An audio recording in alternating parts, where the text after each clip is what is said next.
Okay, help.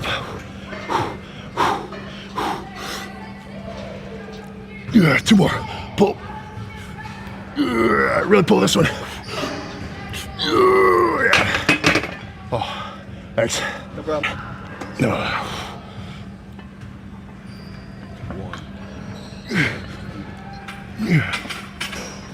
Keep it going.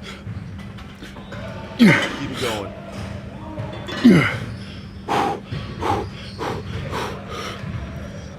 There you go. Okay, help. Ready? Ready? That's you. That's you. That's you. Yeah, one more. One more. Come on. Come on. That's perfect. Oh, thanks. Hell yeah, bro. One.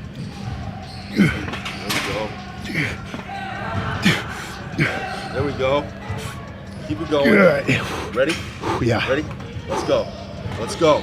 Let's go. Let's go. There you go. Nice and easy. That's it. That's it. You got another one. You got another one. You got another one. Go, go, go, go, go, go, go, go, go. Nice. Solid. Oh, yeah. All right, let's move on to some heavy cable flies. I wouldn't mind pec deck, but honestly, cable flies are better. I like the cable fly. Like I'm talking, really wide so I can actually get a good stretch. I like this way more than a standard pec deck, which could just be personal preference, but it's something about the strength curve, because when you do a pec deck, I don't know if you know about vectors, but when you're right here, your hand is, exerting force directly forward, right? And that force is continual. So yeah, the pec deck has better constant tension, but something about having these cables pull only outward and not backward, I don't know, I just like it. And that could just be how my fucking chest works with my brain. But heavy set, maybe a few.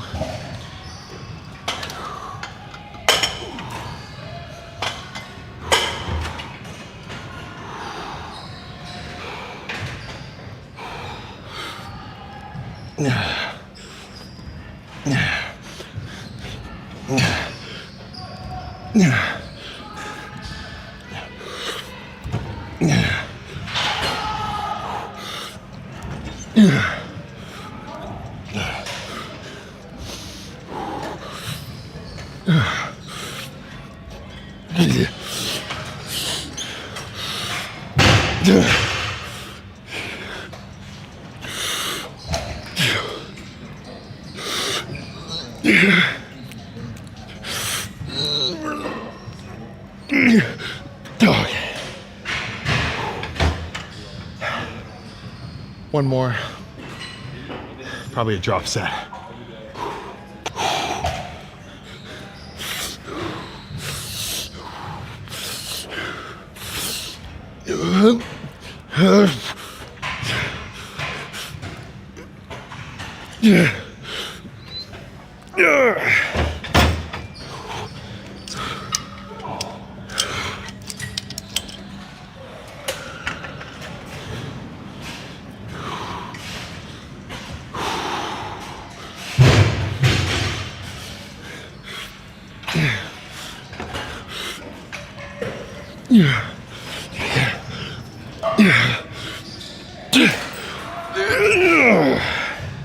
Okay.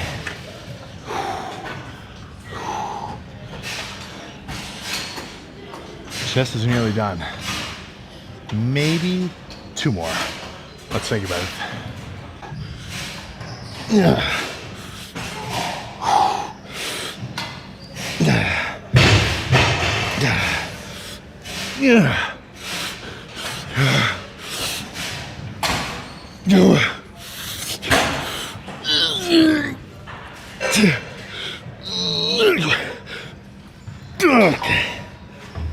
Okay. One more. And I think chest is done. All right, last one.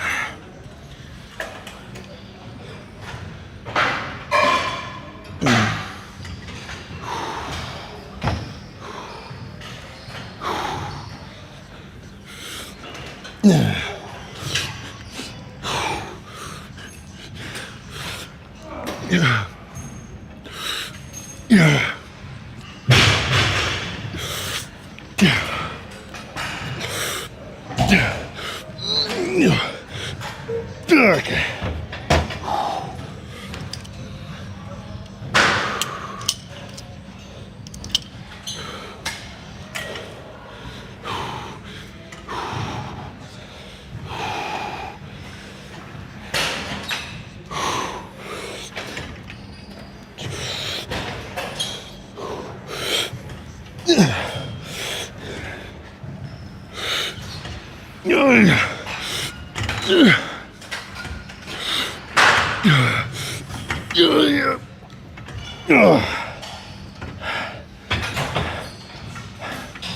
Let's go post down.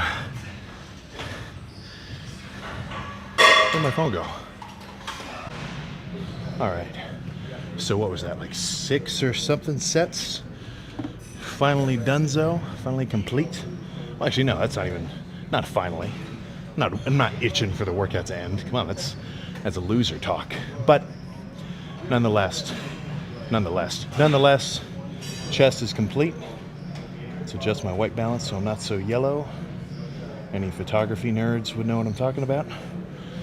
And then, what do you think? Is there a freaky ass chest pump on here? You can already see my fucking shoulders popping out of my short sleeve. I'd go so far as to guess yes.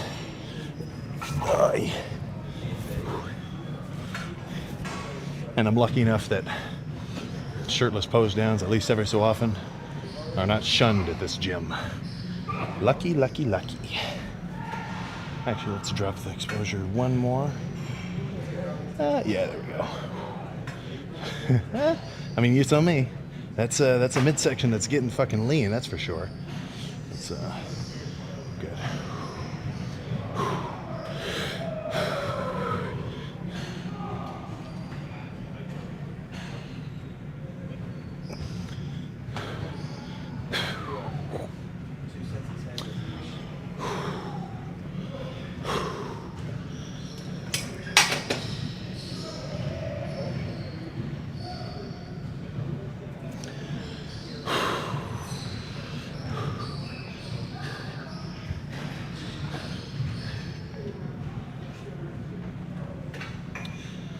We're getting lean. We are absolutely getting fucking lean.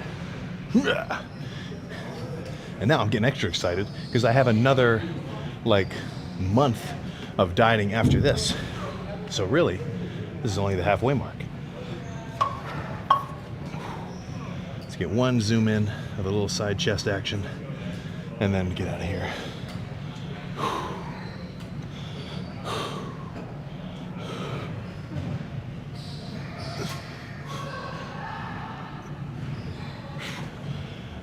Nice. Let's roll. All done. All done. That was a good lift. Very pumped. Very pumped, especially given that I wasn't, full of 1,000,000 grams of carbs or anything else. If you're curious, the meal intake so far for today, I guess what you would call breakfast, was a pound of 95% lean, grass-fed ground beef. That good stuff. Fat strained off, of course. So, when you cook ground beef and you strain off the fat, there is still some in the meat, in the cooked meat itself.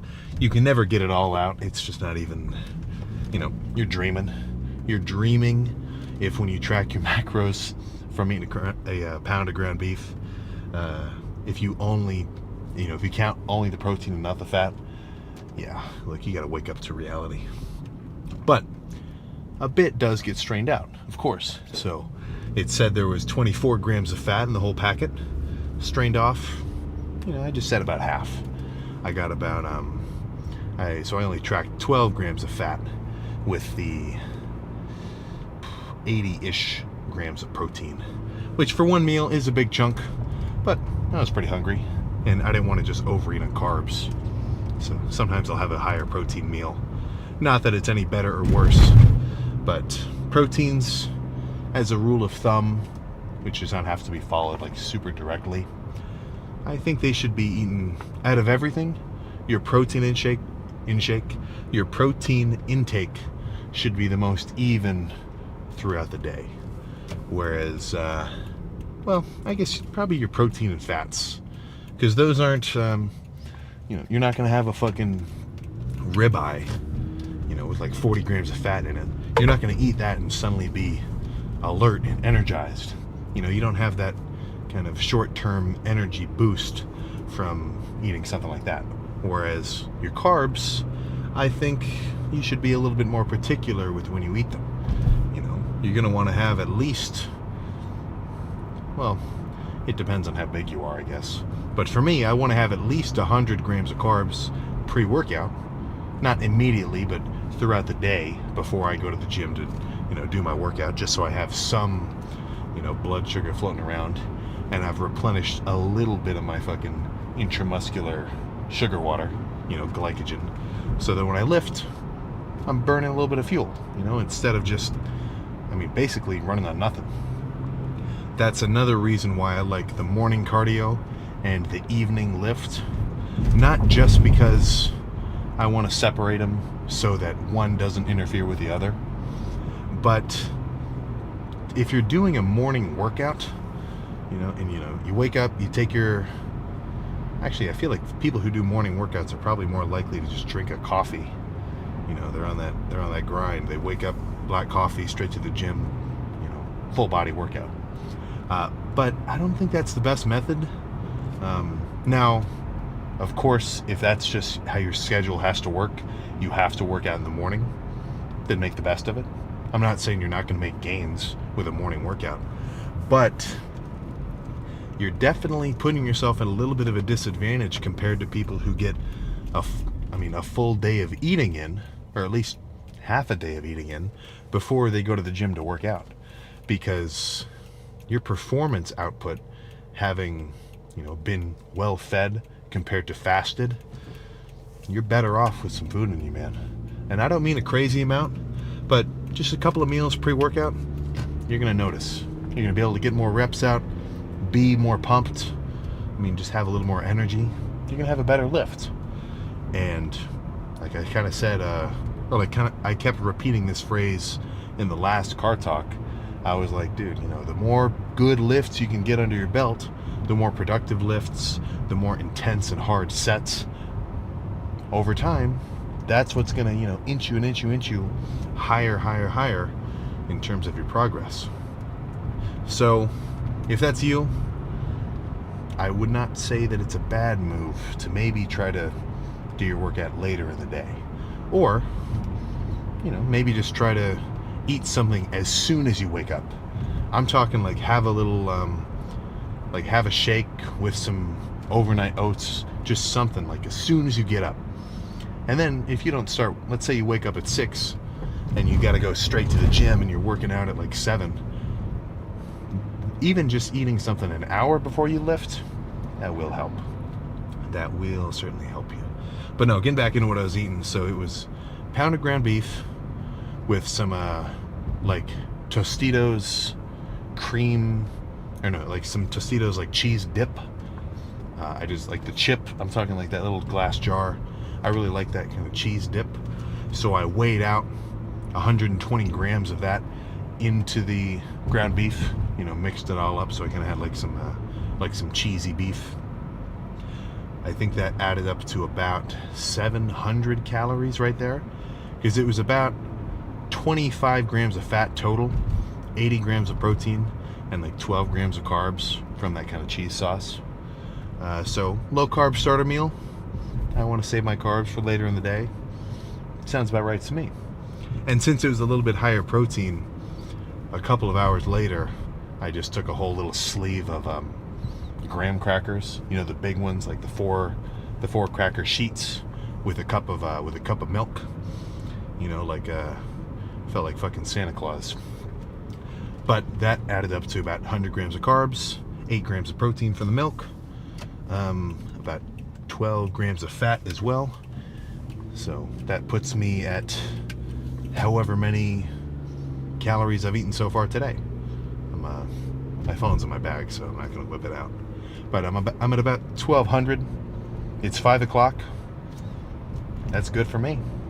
I never go wrong saving my calories a little bit for later in the evening, you know, because for me to go to bed still hungry, it makes me much more likely to want to, you know, overeat, go above my calorie limit, and then I'm not dieting anymore. I'm just maintaining, you know. So if you can be a little more sparse with your calories throughout the day, you know, now I'm talking to anybody who's trying to trim down, you know, start maybe you're not, but maybe you're thinking about starting to track your calories or whatever else. Even if you don't want to track every macro, just counting your calories, or maybe getting a little bit of an idea of how many calories you're eating per day. Like, you don't even have to count every macro and track it, but just looking at the nutrition label. Okay, this is a 400 calorie Gatorade protein bar or whatever, you know, kind of just get a little bit of a sense for it. But if you eat a little bit more sparsely throughout the day, and then you have a nice big meal before you go to bed, it does make it a little bit easier, at least in my experience, to, you know, stay under your calorie limits.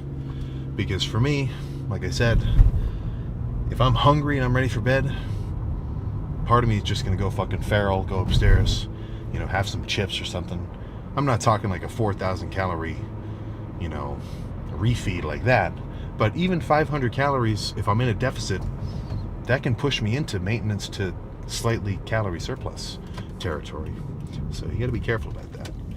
But that's just for my situation, you know, and my fucking dieting preferences.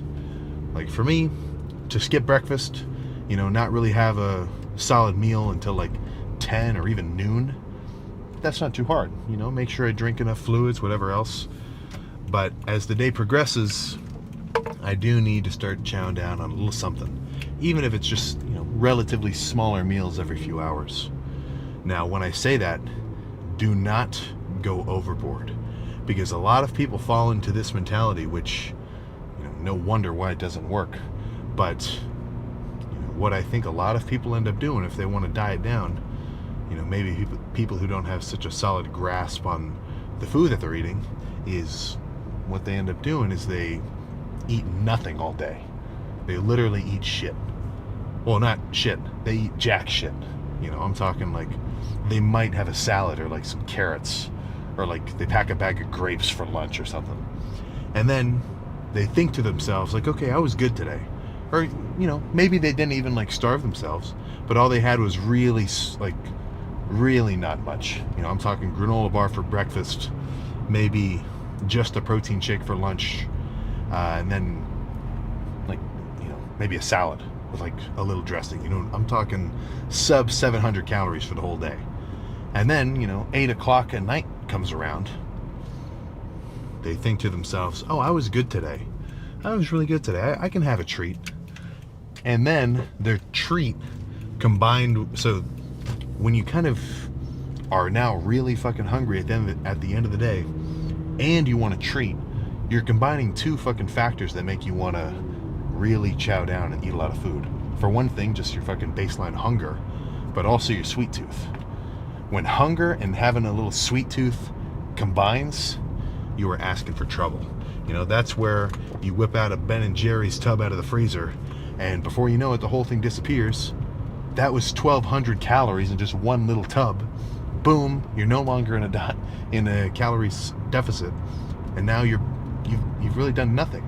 All the work that you did that whole day of making sure you didn't overeat and you stay on, you know, eat low calorie stuff, your whole day of effort can be turned around in just one 20-minute like feast of whatever you can get your hands on at night. You know, so don't eat too sparsely. You know, I think overall for probably most people. Just trying to make sure you have evenly sized, smaller portion meals evenly throughout the day, so you've always got a little something in your belly. You don't get too hungry. That's probably going to be the easiest approach. But if you don't mind, skipping breakfast, starting to eat a little bit later in the day, and like that doesn't make you really fucking starving hungry or anything, then that does let you eat larger meals during that period of time that you're eating. I almost feel like I do, like, not intermittent fasting. Some people talk about like eating windows where like they only eat from like 3 p.m. until 10, stuff like that, which is basically just intermittent fasting. I wouldn't say that there's anything particularly special about that. There's no special effect that you're going to get from eating that way. But it does let you kind of constrain the amount of time that you're going to be eating. And as long as your meals aren't too large and you're not getting in too many calories, if you can handle it, or if it doesn't bother you to go the day, kind of in just a fasted state, more power to you. But no matter what your approach ends up being, you have to get this, really fucking firmly engraved into your mind. Calories in, calories out will be the primary determinant of whether you gain weight or you lose weight. Now, gaining weight would be, building muscle, putting on a little bit of fat as well. Losing weight would be that you in the black truck. I saw that. But so gaining weight would be, building muscle with a little bit of fat as well. It's just the nature of it. And then getting lean, that's going to be primarily losing fat. And I really, I can see the motivation to make comments like this, where it's like, well, but what if you ate only protein? What if all you had was 4,000 calories of steak? Isn't that going to affect your body differently than if you had 4,000 calories of ice cream and chicken wings? Which, yes, you're right. I know I talk about treats a lot and how like you can have some treats, but I'm well aware that a 50 gram or a bag of Skittles with 50 grams of sugar is going to affect my body differently than a bowl of rice with the same amount of calories in it. I do know that. But even so, even though it has that different effect, it's not going to outweigh the fucking energy input, energy output, If you got a car that burns 10 gallons of gas a day and you only fill it up with 8 gallons, guess what? You're not going to have enough, It's no different with your fucking body, man. No, I know it is. When people measure calories in foods, it's not like the same digestive process. They're actually literally incinerating the food itself and measuring the temperature differential. So yeah, you are right. It's a little different when it's actually in your body and you've got your blood sugar fluctuations and whatever else. But just because that's the case does not mean that energy in, energy out is just no longer valid. If anything, I think that's just a coping mechanism, So if you're trying to find a rabbit hole of a dieting approach, you don't know exactly where to start, you see everybody talking about keto or Atkins, or maybe you want to buy like a meal prep or have a coach tell you what to eat, whatever else. Actually, if you got a coach, and you stuck to what they tell you, that would work. But even that guy telling you what to eat and giving you your meal plans and everything else, he's still relying on the calories in, calories out factor. There's more to it at play, I will admit, but you can't beat it. You cannot beat it. Nobody's going to lose body fat if they're not in a deficit. And any caveat to that is only... Actually, there is no caveat to that. If you're not in a deficit, kiss your body fat goals goodbye. And I stand behind that. I stand behind that statement 100%. So let's go home, eat, dream about the back day that I'm going to have tomorrow, as well as the cardio that I'm going to do in the morning beforehand. And then by the time it's tomorrow and I'm in the car driving home from the gym, I'll say the same thing, except I'll be talking about the arm day, and then the leg day, and then the chest day, just a consistent loop. All the while getting leaner by the day, getting veinier by the day, freakier by the day. Perfect state of being. So I'll see you tomorrow for back.